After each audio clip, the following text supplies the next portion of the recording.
Rime, Sophie, Lou, très content de vous accueillir. Et on débute avec vous, Lou Trottignon. Vous intégrez la bande du Mac de la Santé. Et avec vous, cette saison, on va parler vocabulaire. On parle de ces nouveaux mots comme asexualité ou queer. Des termes qu'on entend mais dont on ne connaît pas forcément la définition très précise. Et aujourd'hui, on parle de non-binarité. Et Lou, on entend que c'est une invention un peu récente, un nouveau mot. C'est vrai qu'on entend beaucoup ça, et moi, en tant que personne non-binaire, je peux vous le dire, la non-binarité n'est pas une invention récente. C'est une identité de genre qui existe depuis la nuit des temps, comme Amanda Lear, qu'on adore, évidemment. Parce que finalement, il y a l'identité de genre et le sexe. Exactement. En fait, ici, on parle de genre et non de sexe. Le sexe, c'est ce qu'on a dans le pantalon. Par exemple, moi, personnellement, ce que j'ai dans le pantalon, c'est du talent. Et le genre, c'est un ressenti. Et plus encore, c'est une convention sociale.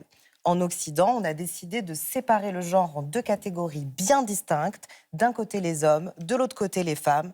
Mais la réalité est beaucoup plus complexe que cela. Et donc finalement, est-ce qu'on pourrait dire que la non-binarité, ce serait un troisième genre ? Alors j'aimerais que ce soit aussi simple, mais le genre ne fonctionne pas comme les iPhones. C'est pas genre 1, genre 2, genre 3 Pro. Voilà. La non-binarité, en fait, le genre fonctionne vraiment comme un spectre. C'est-à-dire que la non-binarité, c'est vraiment... C'est un panel, valise, voilà, quoi. c'est un terme valise qui inclut plein d'identités non-binaires. Dans la non-binarité, il y a des gens qui ne se sentent ni hommes ni femmes, des gens qui se sentent des deux genres et des gens qui se sentent des fois femmes, des fois hommes. C'est ce qu'on appelle des personnes gender fluid en anglais ou fluide en français.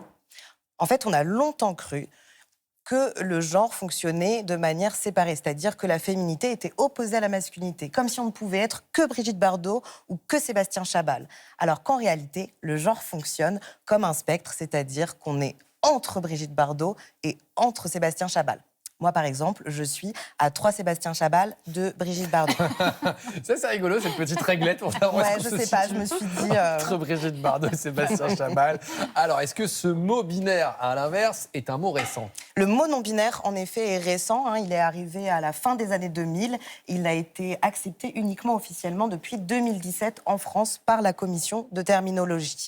Mais c'est pas parce qu'on nomme quelque chose qu'elle commence à exister. Quand le scientifique Newton a dit « gravité », on n'est pas tous tombés par terre d'un coup. D'accord, donc on comprend ce que vous voulez dire.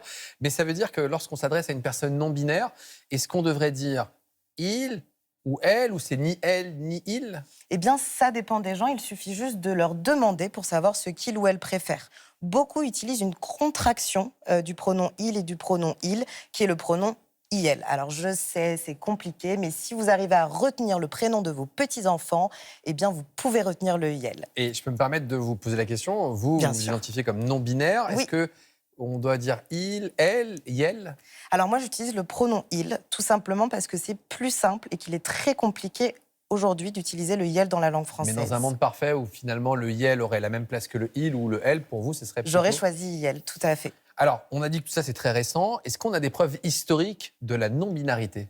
On en a plein et même des preuves actuelles.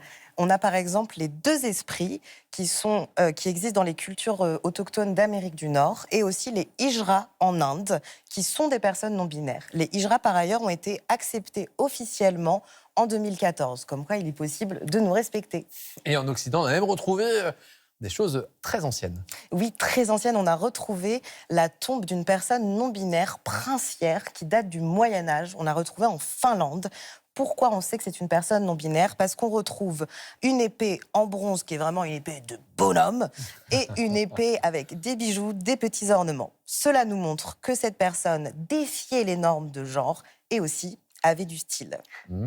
Et d'ailleurs, dans Game of Thrones, il y a Lady de Brie, la grande, super exactement, balèze, tout à fait. qui effectivement a les caractéristiques un peu extérieures d'une femme et qui fait... Voilà, donc c'est vrai que même dans des séries de télé, on retrouve... Exactement, et on adore ce personnage. Je suis d'accord, c'était une de mes préférées. Ouais, on est d'accord. Pour conclure, finalement, les personnes non-binaires, comme vous le dites, elles ont toujours existé. Les personnes non-binaires ont toujours existé, même l'histoire nous montre qu'elles, dans le passé, elles étaient mieux respectées. Donc si vous êtes à un repas de famille et que votre oncle vous dit « c'était mieux avant », répondez-lui « nous sommes bien d'accord ». C'est une magnifique façon de terminer cette chronique. Merci beaucoup, Lou. Vous restez avec nous parce qu'on va parler du petit déjeuner et vous nous direz si vous mangez vraiment équilibré. Suspense. Et tout de suite, le pouls de la France.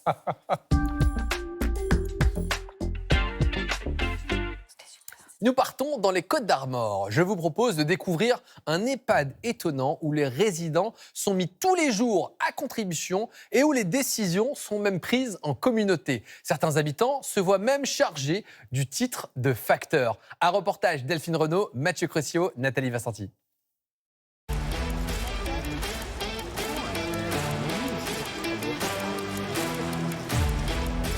Avec sa basilique et ses maisons en pan de bois, Guingamp est une cité de caractère. Et du caractère justement, les habitants de l'EHPAD de la ville n'en manquent pas. Gauche, droite, gauche, uppercut. J'adore. Je ne compte plus les assommer. Bien. Je suis bonne à la bouffe. On a l'air comme ça, mais vous savez, on est des pacifiques. Voilà. Enchaînez, à droite. Ici, on ne cherche pas à mettre KO, mais à se défouler pour mieux se détendre. Allez Liliane, vous êtes en colère. C'est pas que de la gym, non. C'est un moment de bien-être, un moment où on évacue. Bon, on a le sourire jusque-là et ça, c'est top, quoi. On ne l'arrête plus une fois démarré. Pour 91 ans, c'est pas trop mal. Gérard. Quand Simone quitte ses gants de boxe, c'est pour endosser un rôle primordial dans l'EHPAD, la distribution du courrier. Bonjour Yvette. Il y a un an, à son arrivée, la nonagénaire avait du mal à tisser des liens avec les autres habitants. En acceptant de devenir la factrice de la résidence, tout a changé. De faire la distribution du courrier, ça m'a beaucoup aidée dans mon intégration ici. Gérard, tu as du courrier. C'est pour toi, Gérard. C'est pour toi, Roger. Et maintenant, je connais même tous les résidents. De temps en temps, évidemment, il y a des décès. Mais après, les nouveaux arrivants, au bout de 2 semaines, c'est bon.